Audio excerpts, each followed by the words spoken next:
Bipolar disorder is another severe mental disorder that we should know about because it's not uncommon. About 1% bipolar 1 disorder. When you include bipolar 2 and maybe bipolar spectrum, it could go to 3.5% or so.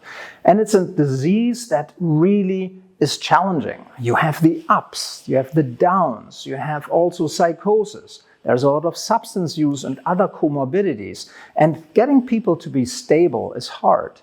What are the needs and what are the pressing, urgent gaps? We don't have anything to really prevent bipolar disorder. It's very hard to get people into functional remission, not just symptomatic remission. We have no very good bimodal mood stabilizers that help both the prevention of mania and psychosis. What about reward systems? What about helping patients not to have substance abuse? Also, treatment resistance, where patients have unrelenting bipolar depression, which is harder to treat than mania. What about the mixed episodes that are now also in the dimensional phase, mixed features, where we have a sprinkling in of mania symptoms with depression or depression with mania, where it's again harder to treat these patients.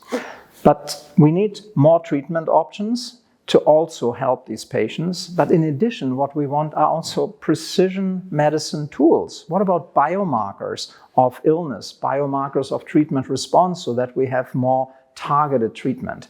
These are important goals for all of medicine and psychiatry. But since bipolar disorder has the mania, the depression, and psychosis all mixed in, many other comorbidities, the need may be even more complex and pressing. Clinicians can help patients achieve their goals by first trying to understand what the needs of the patients are. Therapeutic alliance, having time to spend with the patient to go beyond just symptom control or symptom assessment. What is the interest of the patient? What do they want? So that we can also get our treatment recommendations mapping up with patient goals. And they are often not symptomatic goals, they're really avoidance of side effects, weight gain, sedation, brain fog, also functionality, going back to work, having a good relationship and sexual functioning. Patients with bipolar disorder can be higher functioning than some other disorders. They've also experienced an up, being able to function better than their baseline and maybe many other people. And they may fall in love with the hypomania. So it's a grief to give that up. So we need to understand that a little bit better, help patients to be adherent, also be hopeful, because we want to avoid that patients feel and say, I am bipolar. No, you are not the illness. You have bipolar disorder, but you're many other things. So being able to separate the illness from the person, the personality, and helping patients make healthy choices is, I think, very important. And as hopefully new tools become available, precision tools and also treatments, we as clinicians need to know about it.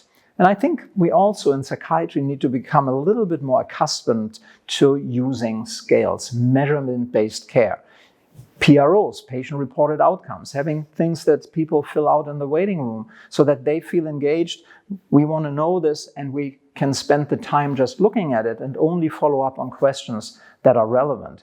Being able to assess patients for suicidality, for the symptom severity with a CGI, a clinical global impression at least, maybe some functional outcomes, will be helpful in order to then communicate the illness severity, track it, and also hopefully improve outcomes by mapping treatments to the specific outcome that a patient may have.